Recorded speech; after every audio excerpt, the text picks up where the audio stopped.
Welcome back to the channel. I know it's been a while since I dropped anything. Had a lot of different projects that I've had to wrap up, but we're back.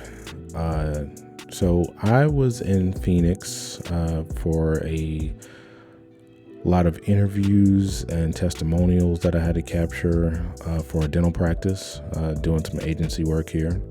So let's just jump into it. So this is the first shot. Here is just the shot, just backing out of the shot. Just you can just see where some of the things are. I had the mic boomed overhead, and I have the softbox right there in the corner. I had the leading lines set up there. Basically, that's how every shot is going to be. I do want to talk about some of the challenges that I had. A lot of basically everybody was nice. I was able to get B-roll for majority of the patients that came in.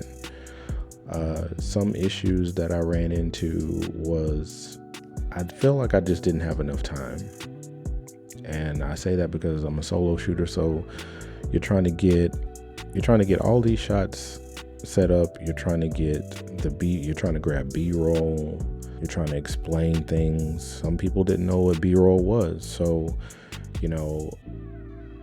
I had to explain that. There were some people who thought they were just coming to do a testimonial and then leave. And so I'm trying to explain well, no, I need you to stick around just so I can capture just a few things. There were some doctors who, they came, but then they kind of acted like they really didn't want to be there. So I had to deal with that as well. I mean, I get it. You don't want to give up your Saturday, but why agree to do it if you didn't want to do it?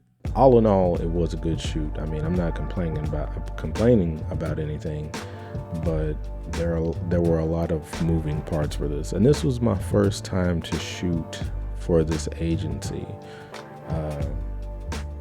There are a lot of different things going on. Let me tell you, I needed a spotter that day. There was one shot where I was backing up. What do you say? It's a tracking shot. Basically, I'm walking backwards with the gimbal, and I had my Blackmagic on sticks. I just walked back too far and I knocked it over. The Blackmagic did get damaged. The internal NDs, only one of the NDs work now.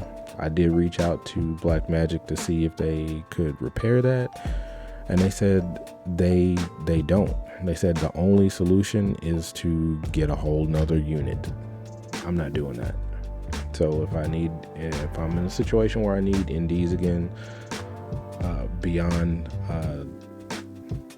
2 stops, then I'm just gonna have to get some and slap them on. Post shoot, I did, give some thoughts on improvements, as far as, if I'm gonna be doing a shoot that's gonna be, I'm just gonna say anything beyond 5 people, I'd be more comfortable having somebody else there with me. Now, if they take that advice with a grain of salt, that's on them. But I'm just saying, it was a lot of work, and it's also a lot of post work because I actually don't send my raw file. I don't send anything to anybody else. I do all of my edit. I shoot and I edit everything. So it's just work on top of work for me. And I just don't want to get burned out. You don't want to get burned out. So just learn from me and, just tweak it. I think if I had somebody else with me, I would have been able to just delegate, tasks. And divide, we could just divide and conquer. It would have been nice to have somebody with me to where I could have just done interviews and then sent them with an assistant so they could grab B-roll from a shot list. It didn't work that way on this one, but it's all good. When I did speak to the agency, they did say this was their biggest client and this would probably be the biggest shoot, for the agency. people wise, and I think this is like their top client. I just want to put out good work. I want to put out good work and not get burnt out. And I want you guys to be able to do the same thing.